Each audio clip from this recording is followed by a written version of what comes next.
107.5, The Game Podcasting is sponsored by Modern Exterminating, a family-oriented company. Professional, honest, and dependable pest control solutions. We're your one-stop shop for all pests. And I think Carolina, like we said, there's going to have to be something that Mike Shula designs to try and keep what is obviously a good LSU defense off balance early, and then you got to hang in there. And it may well be that Carolina needs its supplemental touchdowns. Absolutely. You can't rely on it, but you can certainly, Shane and Joe D will look for those special teams opportunities. And as we said, there are definitely going to be a couple of moments where Garrett Nussmeier will put the ball in some level of danger. He's thrown 3 picks, but as you said, he's got twice that many just turnover-worthy plays. Yeah. So, and again, I got that from Cole Kubelik the other day. Cole said, "Look, it's going to happen. It's going to happen." That's and they learn to live with it. And especially a lot of guys, a lot of quarterbacks that sling it all over the place. Yeah, there are guys who you want guys to believe in their arm, right, Jay?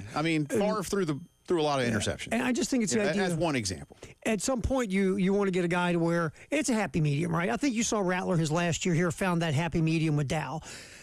Yeah, I have confidence in my bazooka, but I can't make dumb decisions. Like, there's 3 defenders. Watch me throw the ball through their chest like a Looney Tunes cartoon. Yeah. You can't make those. And Nussmeier occasionally will make that throw that goes in the danger area.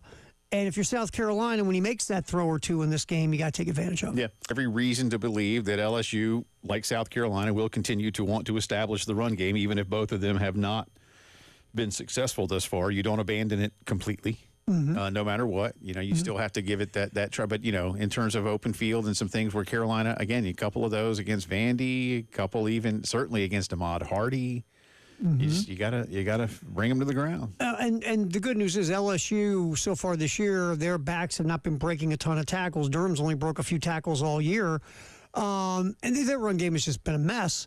And South Carolina's obviously has had its issues. It feels like in this game, and we were joking with Matt about taking the under, because it feels like one of those games. It feels like a slobber knocker. So you have to take advantage of every scoring opportunity you get, right? And when you get inside LSU territory, look, I'm not saying field goals are bad, points are points, but it feels like the team that cashes in their opportunities with touchdowns instead of getting stalled and forced to kick field goals, because I don't know if there's going to be a ton of opportunities for both these teams inside each other's 25, right? And both these teams have struggled in the red zone because they can't run the ball. You got to score touchdowns. I don't think you're going to get many opportunities to get into that area, and you got to cash it with 6, man. I'll save my prediction. I have it. Jack Veltri has it.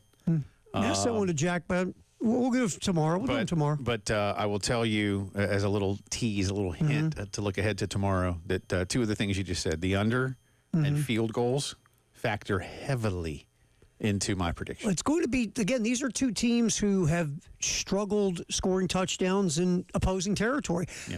So, that's a thing, man. It just is in this game. And look, on paper, and we talked about this with Elijah, on paper you think, okay, LSU with all that wide receiver talent and the way they've been so explosive on offense the last so many years, they've got to have more explosive plays in South Carolina. No. They don't. They don't.